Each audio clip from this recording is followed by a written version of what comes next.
Hey everyone, it's Ben Hardy here, and in today's going to be going over the all-new Mercedes-Benz GLE 53 AMG. Before getting to this video though, a huge shout out and thank you to the Mercedes-Benz of Farmington, Utah for giving me some time with this GLE 53. This one is available for sale for the time being, so if you're interested, I'll include a link to their inventory in the description down below. If you have any questions or need any help, just ask for Colby. And if you guys don't know, the Mercedes-Benz of Farmington is a one-price store, so they're going to give you a great deal on any product that you choose, and they're not going to give you the whole like haggle back and forth situation that, well, most dealers will put you through. Anyways, on a side note, if you want to save time and money the next time you purchase a car as well, link to my car buying guide in the description down below. Let's hop right into it.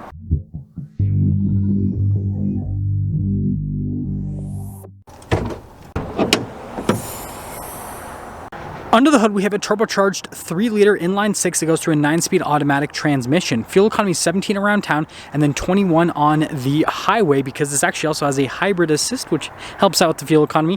Power outputs, 429 horsepower, 384 pound-feet of torque.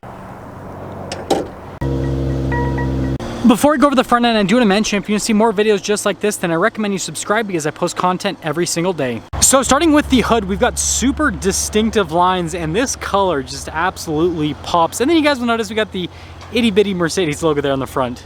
And then coming down below, you guys can see the LED daytime running lights there with the headlights. We've got the giant Mercedes-Benz logo. There's a camera there at the bottom of the logo, and then we have an AMG badge there just off to the side. Parking sensors integrated there at the bottom, and notice it's kind of blacked out there at the bottom as well. And if you're wondering, this is the Mercedes-Benz Cardinal Red. When you put it all together, the new GLE looks pretty sweet.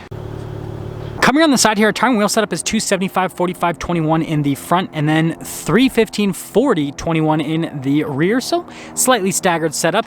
Now, as you can see, you've got the silver there on the top of the wheel, and then it's kind of like a satin matte finish below that just brings it all together, and it looks great. And speaking of that satin finish, here's a little bit of a closer look, and then notice that there's AMG there on the brake caliper, and the rotors on this are, well, enormous. And then if we take a few steps back, you can see we've got these body painted fender flares here. We have these side steps there, which have those little like grip markers there so you don't slip if you use them. You've got your turbo badge on the side, and then notice the chrome there at the top of the door handles, and then all the black trim around the windows. So here's our key fob. You can see that, well, nothing's happening there on the back, but on the front, we've got our lock function, unlock, the opening here for the hatch, and then AMG logo, which is pretty sweet. And the hatch will pop right open. Once we're inside, first off, you'll notice that we have a cargo cover here from the factory. And then on top of that, we have this little storage net here on the side that has our first aid kit. And then we have this handle that we can lift up. We got the spare tire underneath there and some more storage. And then notice we have this button right here to raise or lower the rear end to make it so it's, well, easier to load stuff into the area. And overall storage space is actually pretty solid despite the coupe design. When you're all done, you can lock it with that function, or you can just press this and that will lower the hatch right back down. Taillights here in the back are really cool looking, just super intricate design. You guys can see what the turn signal looks like. And then we have all of our regular badges here on the back. But what's not so regular is down below. So parking sensors, pretty normal, but look at those exhaust tips, super aggressive. And then we got a receiver hitch there in the center of the diffuser because, well, it's an SUV. And then when you put it all together, this is where you can really see that coupe design. And I feel like it's pretty polarizing. People either absolutely love it or they don't. We do have keyless entry on that door. Now inside here, we've got really nice leather. You can see the contrasted stitching throughout the leather. And then I love the trim here. And you can see that goes all the way to one of the speakers for the Burmester sound system. And then just look at the finish on the door handle and the window control, just absolutely fantastic. Now the seats definitely bring up the pizzazz. So perforated leather all down the center. And then you can see the little inserts here on the side. And then of course, we got the red seat belts. Now when it comes to legroom, it's actually really solid here in the back. And notice we got a storage net right here. We got some vents here for the rear passengers, some more storage, and then some charging ports down below. Headroom's also pretty good back here. And then of course we have the famous cup holder armrest. Now taking a look at the front door panel, you can see again, really nice leather trim just like in the rear. And you actually have like a cowhide texture on this leather, and then the leather down below is just completely smooth, so that's interesting. Anyways, we've got 3 different settings for the memory seats, and again, I love that trim that surrounds it. You have your seat adjustments right here, heated and air-conditioned seats, and you can adjust the passenger seat here from the driver's seat. Just press that, and then use your adjustments to move it. Again, speaker for the Burmester sound system. And then we have all of our window controls down below with our mirror adjustments. The mirrors do power fold in, and they've got blind spot monitoring. Hopping over to the front seat, I love the pillowy headrest that Mercedes has for their AMG cars. And then you can see you've got the AMG logo there with more of the inserts, and then again perforated leather all down the center. And of course, you got the red seat belt to go with it. Really nice metallic paddles here at the bottom, but notice they have little grip pieces so that your shoes don't slide all around.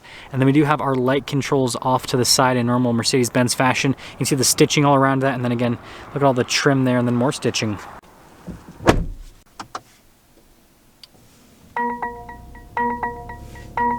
Starting with the steering wheel, we've got really nice leather here at the top and at the bottom, and then Alcantara where you're actually going to grab it so you can get a slightly better grip. We've got our beautiful AMG paddle shifters there on the back. This is the control here for the infotainment system on the steering wheel, and then you've got other shortcut buttons there for that as well.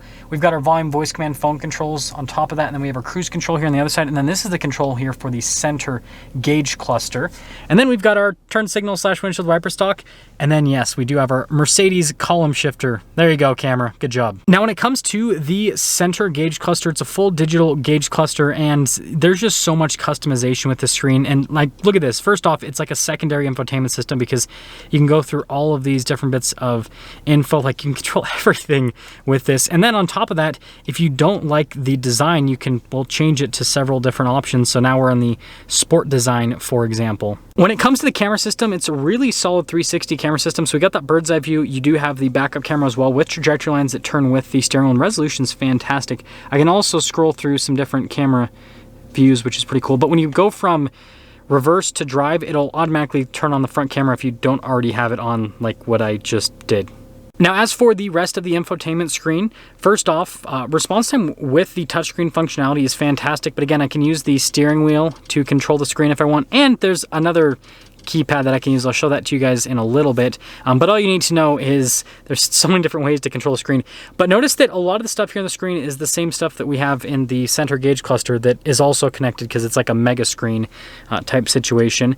But notice this does have massaging seats. You've got cool ambient lighting. That's kind of something that Mercedes is known for, is their ambient lighting in their vehicles. And so overall, really cool system. And you even got the AMG page. That's cool. Next thing we need to go over is the drive modes. So we have an individual mode, a comfort mode, a sport plus mode on the one side. And then the other side, we've got a slippery mode and a trail mode and then a sand mode. So yeah, there are drive modes for pretty much every single situation. Really nice leather trim all over the dash here. And now you guys can see the ambient lighting that kind of circumnavigates the interior. And yeah, look at all the trim there at the vents. Dual zone climate controls here, so I'm glad that we have analog buttons so that you don't have to jump into a touchscreen to adjust a bunch of stuff, which is cool. Now this tab right here just feels super high quality in terms of like opening it, but it just covers the cup holders, which also have more ambient lighting. And then like your wireless phone charging pad, you got some USB ports. And look at that! We got heated and cooled cup holders. That is fancy. Now, of course, we got the famous GLE grab handles here that have the ambient lighting all around them and really nice leather trim. This is that keypad I was talking about earlier to control the infotainment system. Your drive mode select is also integrated into that area, and like your volume control, and then a bunch of shortcut buttons for different functions within the infotainment system. And of course, it comes with a wrist rest. Say that 20 times in a row. Good luck. We've got some different controls down here. So this is to pop the car into manual mode. You've got your stability control. That's for the suspension to raise and lower it. That is for the suspension to make it softer or firmer. And then that is for the exhaust to make it louder or quieter. Now with the center console, just press that button and it'll pop open on either side. Really deep with the storage space, got more USB action inside, and nice leather trim here on the top. And then if we actually go from that to the glove box, you can see massive glove box. And again, that leather trim and stitching continues all throughout the interior. We've got our controls here for the sunroof. This has kind of an interesting sunroof because it's like just bigger than, it's like twice as big as a regular sunroof, but it's not quite as big as like most panoramic roofs. I don't know what to think about it, but I'm guessing because the coupe design, that's what they had to do. Here's our window sticker for this GLE 53. First off, you guys can see with the standard equipment that comes with this from the factory, and then the base MSRP 81,200. So it's called manufacturer. I can't pronounce that properly. Cardinal red metallic 1750 for that color, if you guys are wondering. But anyways, after all options on this one, 95,365 is the total MSRP. Now that's pretty much gonna sum things up for our video on this GLE 53 AMG, and I do want to just close with some finishing comments on this. So when it comes to style, I think this looks absolutely fantastic from the front and from the side. I've never been like a fan of the rear design though on these like coupe SUVs. I'm kind of more of like an SUV type guy, if that makes sense. And so the regular GLE, in my opinion, the SUV version, is the one that I would go for. But I want you guys to let me know, again, if you like this coupe version more, or if you like the SUV version more. This definitely has like a sportier type design, so I can understand the appeal to it. And I mean, it makes sense with what they're going for with an AMG package, because, well, it's all about sportiness. And I actually do think that the coupe here in the US is more popular than the SUV. I might be wrong on that, but anyways, again, a huge shout out and thank you to the Mercedes-Benz of Farmington for giving me some time with this GLE 53 AMG Coupe. Hopefully I got the name right that time. Check out the inventory in the description down below, and we'll finish things off with an exhaust clip. See you guys.